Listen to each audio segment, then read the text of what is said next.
ఓం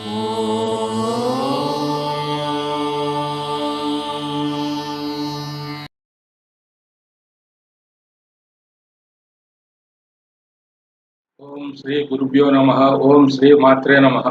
వీక్షకులకు నమస్కారం.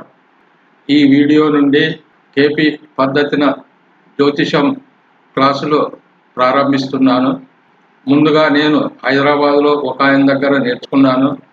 తరువాత గురూజీ శ్రీ కెఎస్ కృష్ణమూర్తి గారి కుమారుడైన ప్రొఫెసర్ హరిహరన్ గారి శ్రీమతి ప్రొఫెసర్ శ్రీ విద్యా హరిహరన్ గారి దగ్గర 1-to-1 అంటే నేను ఒక్కడనే బ్యాచ్లో ఉంటూ నాకొక్కడికే ఆమె క్లాసులు కండక్ట్ చేసి కేపీలో ఉన్న మెళకువలు నేర్పింది.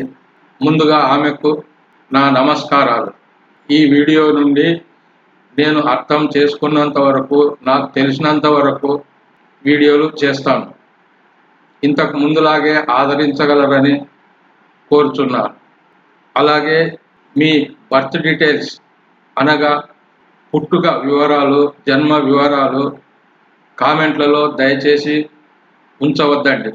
అవి మిస్యూజ్ అయ్యేందుకే ఎక్కువ అవకాశం ఉన్నది, గమనించగలరు.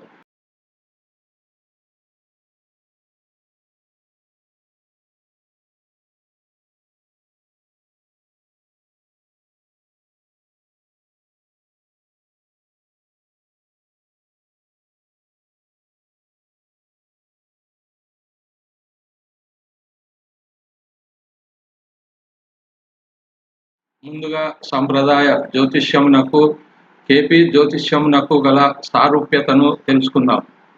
సంప్రదాయ జ్యోతిష్యంలో 12 రాశులు ఉంటాయి. కేపీ జ్యోతిష్యంలోనూ 12 రాశులే ఉంటాయి. సంప్రదాయంలోనూ 12 భావాలు, కేపీలోనూ 12 భావాలే ఉంటాయి.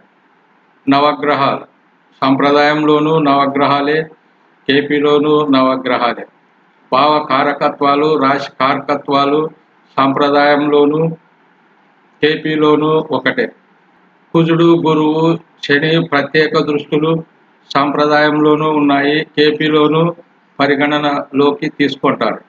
నవాంశ సంప్రదాయంలోనూ నవాంశను వాడతారు, కేపీలోనూ నవాంశను పరిగణనలోకి తీసుకుంటారు, కానీ ఇప్పుడు ఎవరూ తీసుకోవడం లేదు.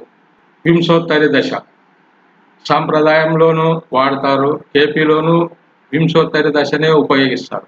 సంప్రదాయంలో గ్రహాల దిక్కులు, కేపీలో గ్రహాల దిక్కులు ఒకటే. సంప్రదాయంలోనూ భావోద్భావం ఉంది, కేపీలోనూ భావోద్భావం ఉంది. ఇప్పుడు కేపీ జ్యోతిష్యంనకు మరియు సంప్రదాయ జ్యోతిష్యంనకు గల వ్యత్యాసాలను తెలుసుకుందాం. కేపీ జ్యోతిష్యానికి తక్కువ వనరులు అవసరం. సంప్రదాయ జ్యోతిష్యానికి రాశి, హోర, అష్టక వర్గు, నవాంశ, దశాంశ ఇలా షష్ట్యాంశ వరకు అవసరం. కేపీలో భావ ఆరంభమును పరిగణనలోకి తీసుకుంటారు.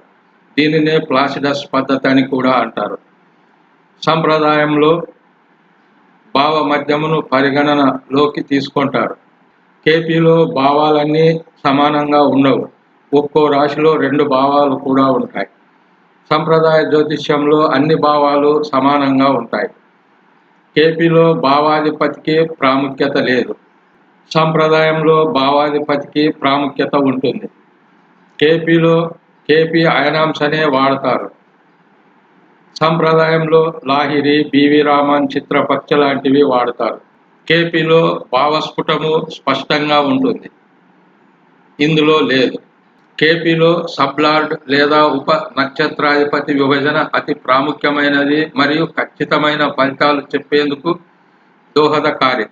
మొత్తం రాశి చక్రాన్ని 249 సబ్లార్డ్స్గా విభజించడమైనది అమోఘమైనది.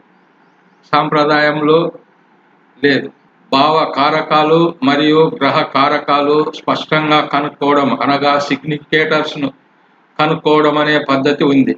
ఇది కూడా అద్భుతమైన పద్ధతి. సంప్రదాయంలో ఇది లేదు. కేపీలో రూలింగ్ ప్లానెట్స్ పాలక గ్రహాలు, ఇది అద్భుతమైనది. సంప్రదాయంలో లేదు. కేపీలో ఫలవంతమైన గ్రహాలను కనుక్కోవడం కూడా అద్భుతమైనదే. సాంప్రదాయంలో లేదు. కేపీలో ప్రశ్నశాస్త్రం, హోరరీ అస్ట్రాలజీ పూర్తి ఖచ్చితమైన ఫలితాలను తెలియజేస్తుంది. సాంప్రదాయం, ప్రశ్నాశాస్త్రం ఇందులో ఉన్న అంత ఖచ్చితమైన ఫలితాలు అందించడం లేదు. ఇవి గాక ఇంకా ఉండవచ్చు. నాకు తెలిసినంత మేర తెలిపినాను. గమనించగలరు. స్వస్తి.